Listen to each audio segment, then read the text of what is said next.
X-Men. Get it!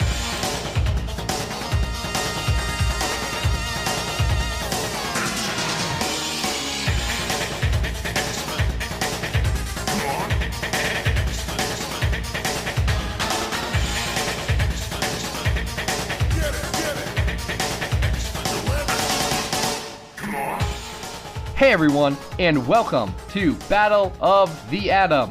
It's your weekly X-Men podcast, where we go through the best and worst stories of the Children of the Atom and battle them against each other for supreme mutant dominance on our big ol' list. I'm Zach Jenkins, and with me as always is Adam Reck. Adam, How we doing? I'm good. How's everything going for you, Zach? Oh, it's going. It's going. It's fine. This is a weird week, but we're getting by. All right. Tomorrow, as we record this, is actually my anniversary with my wife. So well, congratulations. That's fantastic. Yeah. I had to pick up a present today because I thought we weren't doing presents. And, No. You're always doing presents, Zach. Yeah. Well, it reminded me because something popped up on my phone that said, "Hey, your Amazon package just came in." And I said, "I didn't order anything from Amazon, and I sure didn't order Flex Mentalo." But look and behold, my wife is getting me that. That's and very she nice. doesn't know that I know, so. Well, if she listens to the podcast, she might. This isn't coming out, and this is not being edited before my anniversary. I'll tell you that much. Anniversary spoiler alert. That's great. Oh yeah. So today we have 3 more exciting X stories for everyone here. We got some good stuff this week too. We do. We have some stuff that I really, really like, and then we have your pick, which we'll get to. The insane one. It's crazy. It's crazy. Prepare yourself. Bananas. But we'll get to it. But first, we have a story, and that story is very popular. Adam, are you aware, I'm sure you are, that this is the best-selling comic book ever of all time? Of all time, yes, I am aware. It's probably because of me buying 20 copies of it when I was a kid. Yeah, I did not do that. But I've read it in several different forms, and it's great. It's X-Men Mutant Genesis from X-Men Volume 2, 1, 2, and 3. It is written by the one, the only, Chris Claremont and Jim Lee. Pencils by Jim Lee, with inks by Scott Williams and colors by Joe Rosas. Now, on colors, because colors are very important on this. I was going to make a note about that. Go ahead. What color do you imagine the cover of this? Because there are 3 prominent images floating around with 3 different background colors on this, and I feel like everyone has a different opinion of what it is. For me, it's got to be the original printing or nothing. I think I got into a conversation with somebody about this within the last couple months.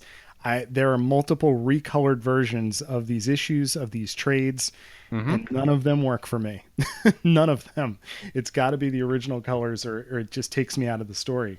Right. So you're a red cover, put four of them together in their Mylar bags on your desk and look at them kind of guy. Oh, okay. I was talking about the re-released versions, the 2.0 or whatever. But no, for me, it's got to be gatefold. Yep. Got to be gatefold. I mean, this has to be. I think. What did I write down here? This is probably the coolest comic book of all time. There is a reason that this is the best-selling comic book of all time. At least with number 1. What's that? That and the 5 covers. Well, yeah. I mean, obviously, when it's the same thing they did with Spider-Man and the bag. But I feel like, all right, this is another thing that I was thinking about, just from a sales perspective. If you go back and you read Spider-Man Torment, it doesn't really hold up. You know what I mean? It's a lot of sound effects and McFarlane kind of flexing his pencils. X-Force 1 has its merits. We'll probably cover that at some point. But this is just beginning to end. The story, the packaging of it is so smart. If you got that gatefold edition like I did, and you opened it up and noticed that there's no ads in this thing, there's a double-sided gatefold on the back, which you could buy 2 copies and frame one, which I know some people do. You've got pinup art. It's more content than your average issue. This was worth the money at the time. Yeah, I mean, let's talk about the pinup art for a second. Is it Sure. weird that we're just talking about all of the fluff of this issue so far? Because the fluff I feel like is actually really important to it. It is. I think it's really important to how exciting this was when it came out. Then making the disappointment of Lee jumping to Image all the greater for me. I was a buyer of Wildcats just like a lot of people were, but Right. those that first dozen issues, they are very fun. They are the quintessential animated series style of what a lot of people grew up on and a lot of people attached to. So it Right. makes sense. you know No, it's cool. That's what this book is. It is yes, very cool. It's it got is. this Jim Lee style, and it is 90s X-Men. Like this is the distilled. If I close my eyes real tight, this is what I think of when it comes to X-Men. Hmm. You've and on top of it, you've got Chris Claremont writing, and I don't think either one of us are going to be, saying the wrong thing if we say that this may not be Chris Claremont's best story. I think Jim No, Lee but had a lot of influence on absolutely. this one.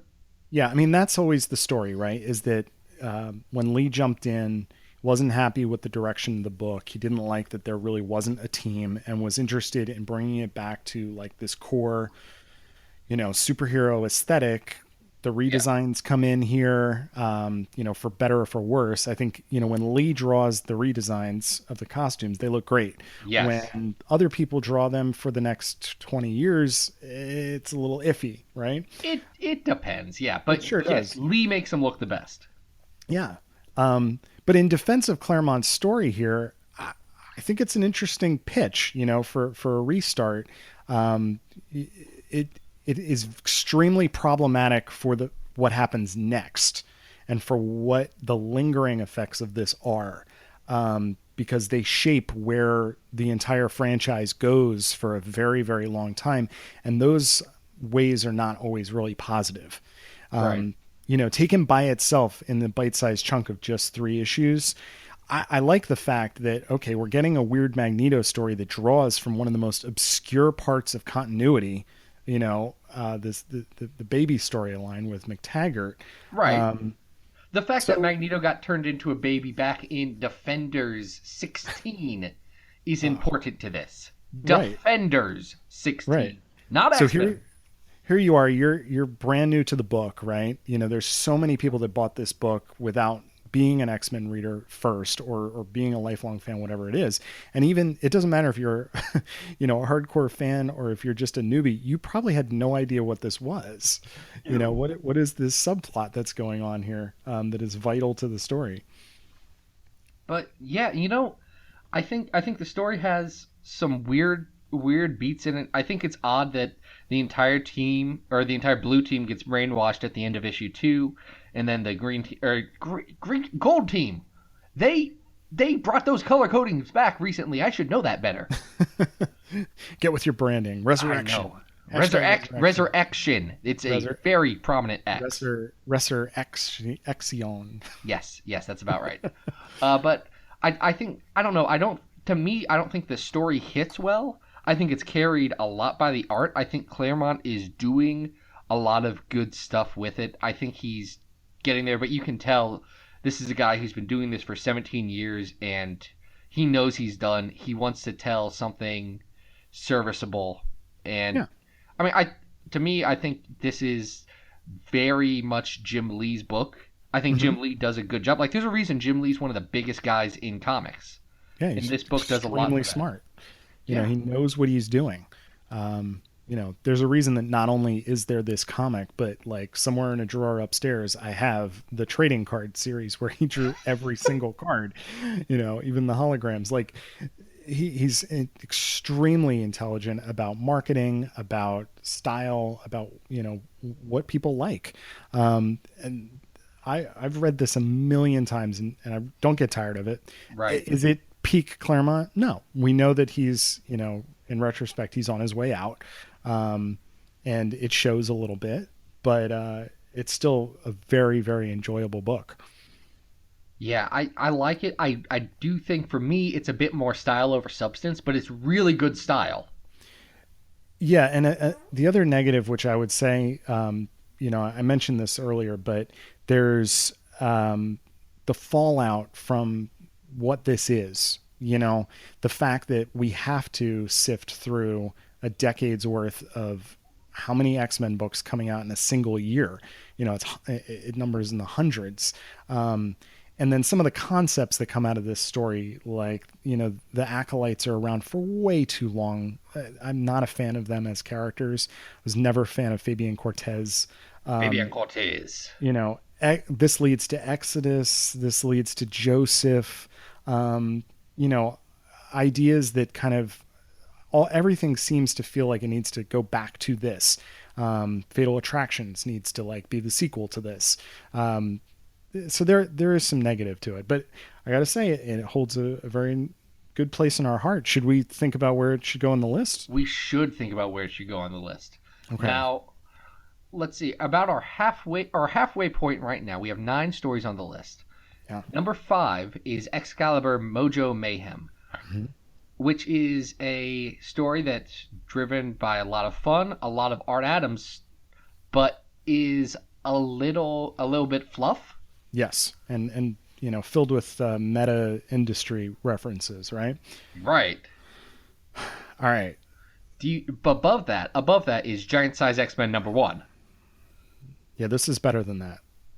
You think this is better than Giant Size number 1? Yeah, absolutely. Okay. If I'm gonna pick this off a shelf, I think where our list is right now, I would put this at number 3. I would put this ahead of the dupe story from Wolverine and the X-Men. Ahead of the dupe story from Wolverine and the X-Men. Absolutely, because and I'm speaking from a lot of nostalgia here, Right. But I'm going to read this again. You know what I mean? I know I shouldn't. I know it's junk food, but it's really good tasting junk food. So where would you place it on the list? You want to put it at 5 below Giant Size X-Men? No, see, here's the thing. I think you're absolutely right in that I'm going to read this more than I'm going to read Giant Size. I know Giant Size very well. I can recite specific pages from Giant Size, but I think when we talked about Giant Size, we know Giant Size is important, but it may not be the best of everything. No. I don't think this is better than Wolverine Volume 1. Okay. Which I think we agree with that. Yeah. That Wolverine and the X-Men, it's fun. It's a good thing, but I think it's fair. I think it's fair to put this for now at number 3. Yeah. This can be another thing to think about is you could hand this to anybody, right? that was the point. Could easily be, as it's designed to be, anybody's first X-Men book, and it works very well in that capacity. It holds up.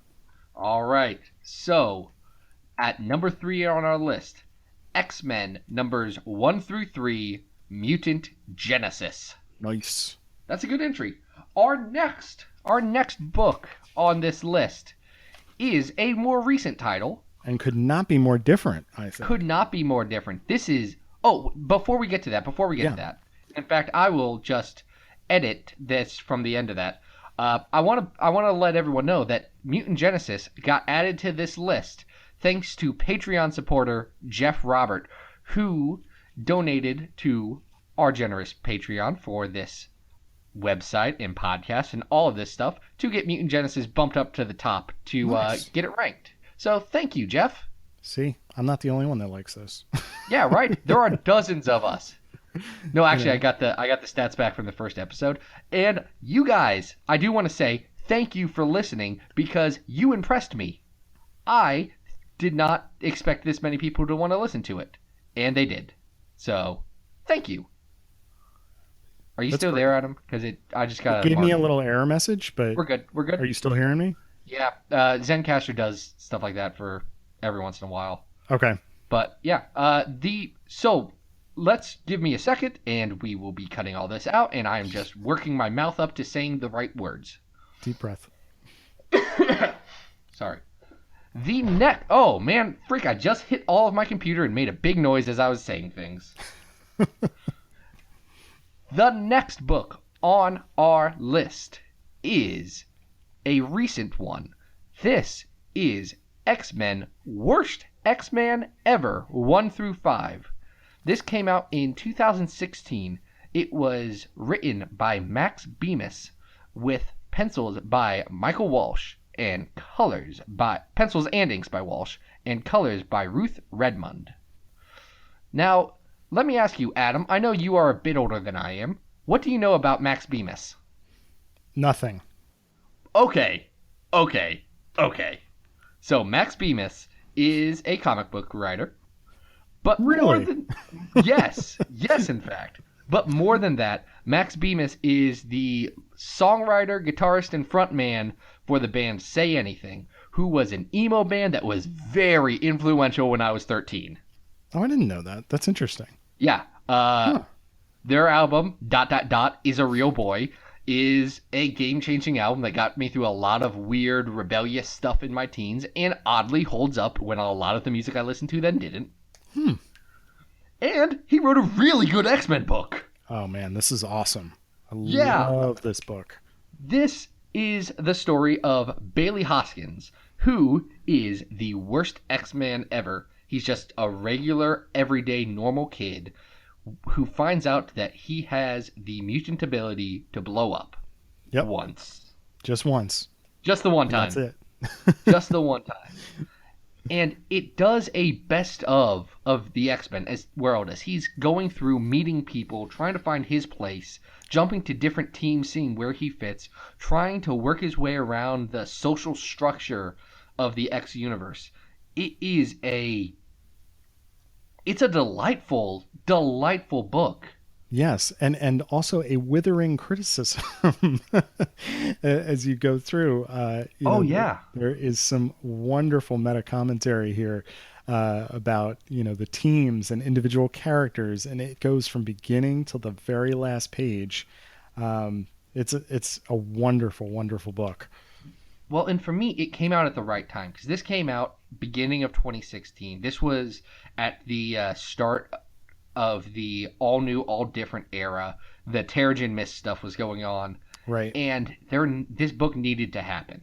Yeah. This book needed to be there to remind people that this is the core of what X-Men is. I'm still frankly surprised that this book exists. I mean, it is a bit critical, of basically everything from the pitch and publishing process all the way through to becoming a finished product. I think originally, if I remember correctly, this was published digitally, right? Yeah, it was a digital first. Digital first, and then the actual prints came out maybe a month later. It's fantastic. It's just got such a smart a setup. The idea that the X-Men are kind of like these cool kids in the cafeteria that you have no ability to sit with. The characterization is dead on. From the very first Sentinel attack, when Wolverine just comes out, cursing, and the Sentinel steps on his parents, and it's like, oh, well, sorry. Let's move on with the rest of the book. But then, of course, I think the star of the show doesn't happen to be Bailey at all. It happens when we introduce this amazing concept of the character of Miranda later on, as being the character responsible for the floating time continuity that we see in the Marvel Universe. I mean, that alone is one of the most brilliant concepts I've ever seen in a comic book. And still to this day, I'm trying to think of something that rivals it. Yeah, it's a incredibly smart book, and I don't want to not talk about the beautiful art by Michael Walsh. Oh, it's gorgeous. It's a Chris Samney style. It's not incredibly detailed, but it's vibrant. It's energetic. It has emotion. It is such a classic comic look, and that feels important. That feels incredibly important in a story like this. Also, really helping that are Ruth Redmond's colors. I was just about to say that. I'm glad you mentioned her because the colors are so important to this. Even the way that she works over the line work on a lot of the pages, it's absolutely gorgeous. Yeah, this book was such a surprise to me when it was coming out. I knew that, Max Bemis was a guy I liked. I had read a story he did in A+X, and I wasn't thrilled with it. Mm-hmm. But this, it it blew my mind when it came out, and I was so happy to see it. I mean, just the one moment I do want to touch on is at the end of issue 4. The worst X-Men table. Okay, that's the second moment. That's the moment that made me stay up till 1 a.m. after someone texted me that Maggot was there, and I was like, "Maggot's in a comic book, and it's 2017, 16. Oh my gosh, I gotta go find this. I gotta read this right now. Here you go, Comixology. Take my money." And my wife Cyclops was is at the table as well. Okay, but he knows what he did. It's great. To everyone who's about to at me, I love Cyclops. He's number 1 on my list. You can not even start with it. He is also kind of the worst. Yeah, but that whole scene just is such a demonstration of why this book should not exist. You know that, and I don't know if you were leading up to the what happened to certain X-Men. I wasn't, but that's actually really dark, and I don't like that. That makes me sad. Okay. This book makes me happy and sad at the same time, which is important. Oh yeah. Yeah, it's dark. It does a lot of good emotional stuff because it plays with X-Men Dark Futures. It plays with all of this stuff, but to me, the one moment that exemplifies it is at the end of issue 4. Bailey is confessing to Professor Xavier that the Brotherhood had recruited him to, murder Professor Xavier and was blackmailing him. And he says, he just asked the professor why they fight. This all seems pointless. Oh, yep. And Professor Xavier goes on a very touching speech about how, you know what? I don't really know what I'm doing. I'm trying. I think this is the best for mutant kind. And I don't know if this is going to make a big difference in the long run, but I know that for this moment it's going to help someone out there, and that's important. Mm-hmm. And that really hits me. This is a book that I would recommend to anyone who's, a fan of X-Men, who has a knowledge of it, and they want something that really challenges the medium and challenges the way they think about these characters. It's such a standout. Yeah, and this also came out at a time when we had just been treated to a lot of experimentation with the Secret Wars minis. There's some very good stuff there. Oh yeah. When we get the chance to talk about Years of Future Past at some point. Mm-hmm. And there's just a lot of experimentation that happens within those. So I'm glad that editorially they were willing to take a risk on something like this, because it's fantastic and it's original, and it steps out of the box in ways that we're not even. I mean, there's a lot of really good stuff happening in the line right now. I don't want to get too critical of that, but this is very, very outside of what we would expect normally. Well, just since you're talking about editors, do you know who edited this? # Make Mine Milkshake herself, Heather Antos. Oh, hey.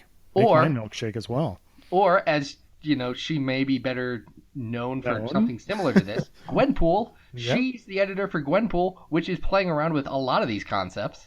Yes. Yeah. I mean, I'm glad that is also existing, to play around with some of these same out of the box meta, what's a panel, what's a gutter, ideas. It's great that those things exist and that the publisher's willing to take risks on them.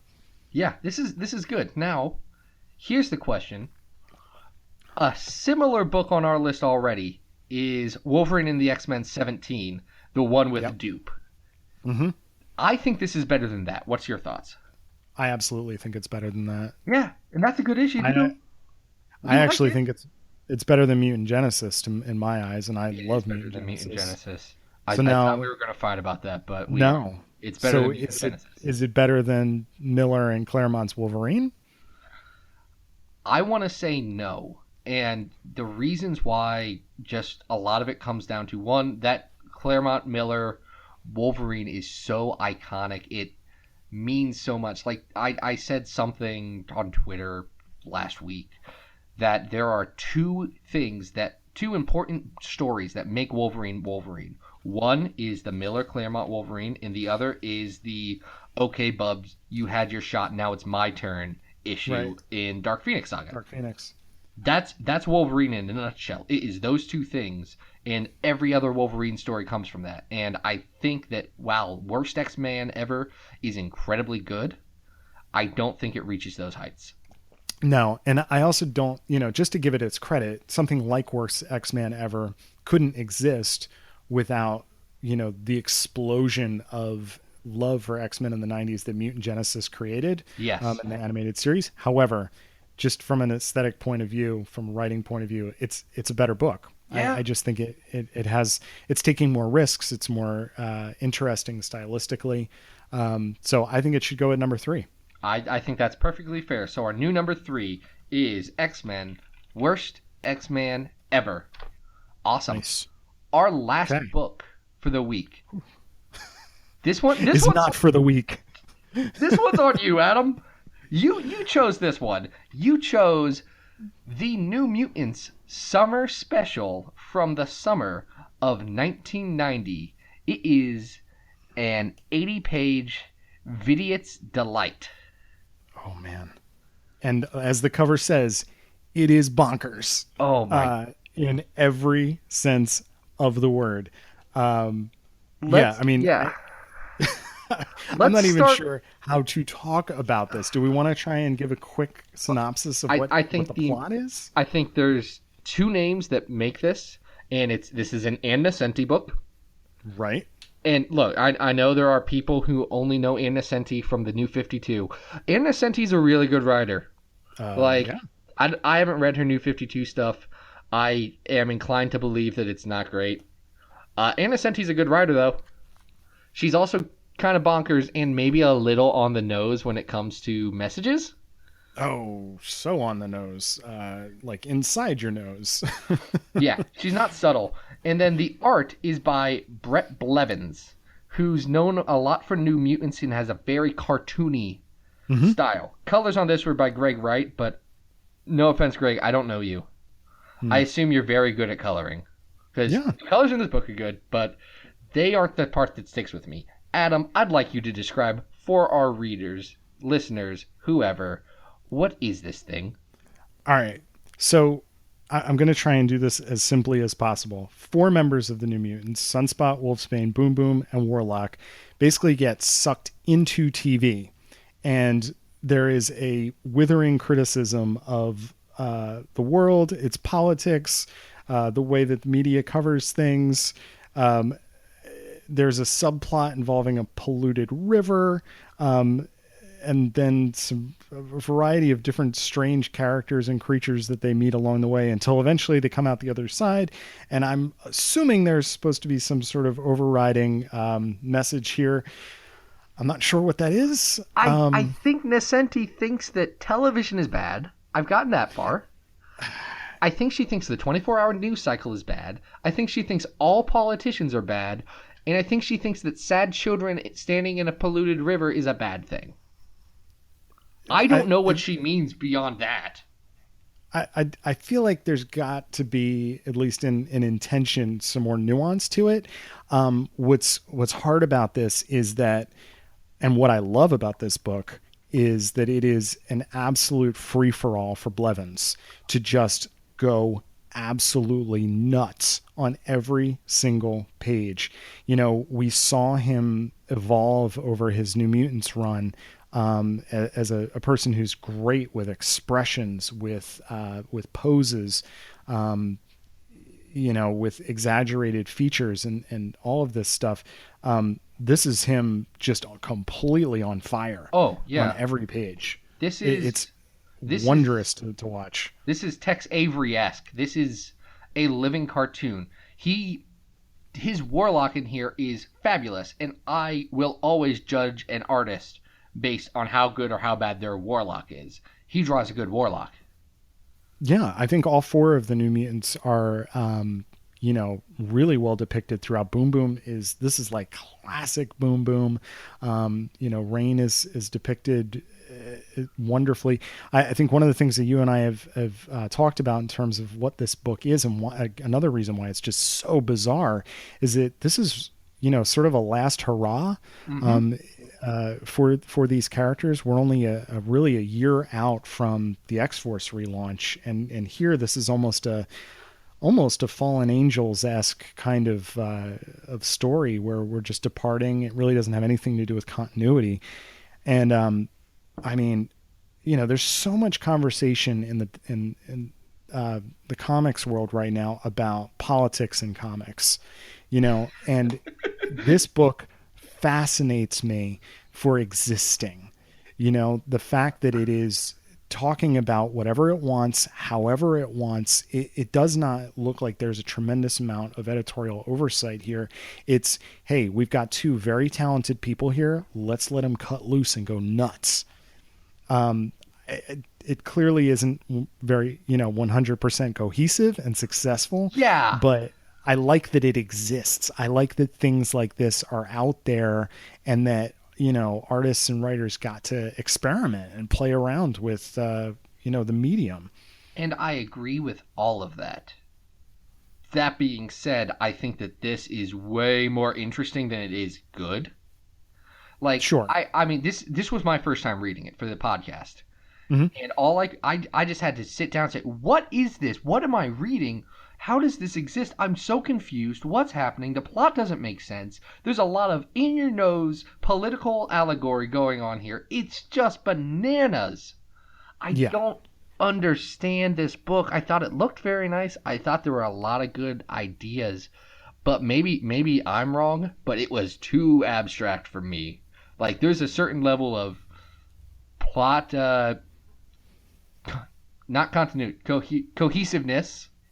Plot cohesiveness that I need from a story that I did not get out of this. Like, we were talking before we were recording about Stray Toasters by Bill Sienkiewicz. And that's a story, for those of you who haven't read it, where the writing is exactly like if you took Bill Sienkiewicz's crazy, moody, abstract art and threw it into words. And that one was tough to follow. This made that look like C Spot Run. I lost myself the entire time on it. Yeah. So I think that's the big criticism of this, is it may be too bonkers for its own good. Oh, it's extremely bonkers, and it harkens back to the Long Shot mini, which was much more episodic in its weirdness. Yes. Each issue kind of had its own weird element, but then there was a through line. And here, I think the through line is the New Mutants are there, and Blevins gets to draw them doing wacky things. But beyond that, we sort of lose, like you said, the cohesiveness of it. So I think this is a tricky one to put onto the list, honestly, because it's almost a non-story in a lot of ways. So here's what I know. Okay. I know that it is not better than Mojo Mayhem at number 7 on our list. I know that it is not worse than God Loves Man Kills 2. I think that's where I would put it, is below No More Humans. No More Humans is number 10 on our list, and I think that's fair. Because like Deadly Genesis, I don't like. I know you like it more than I do, but I think that I'd rather read Deadly Genesis for bizarrely a third time than this, and I think I'd rather read No More Humans again.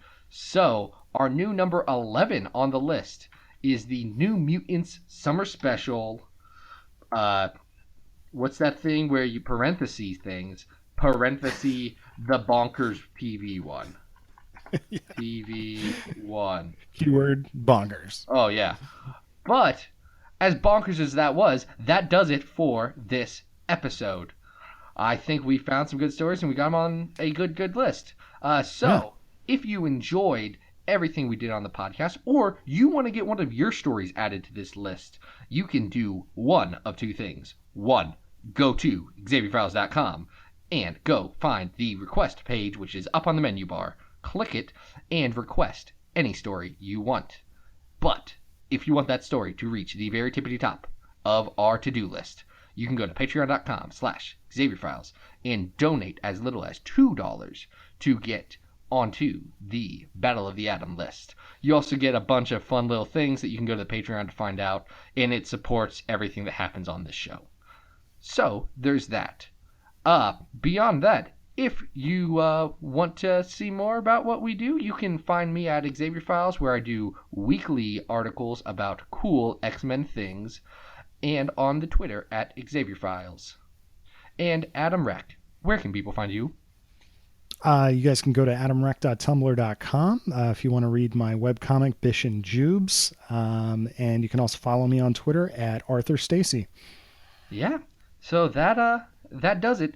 I can tell you for sure next week you got a good one in front of you, because we are going to do the Dark Angel saga. We are going to talk about Wounded Wolf, that one really good issue where it is some Barry Windsor Smith art and Wolverine and the Power Pack. And we are going to finally get into the Silver Age with the first ever Juggernaut story. Yay. Until then, this has been Battle of the Atom. I hope you survived the experience. Get it!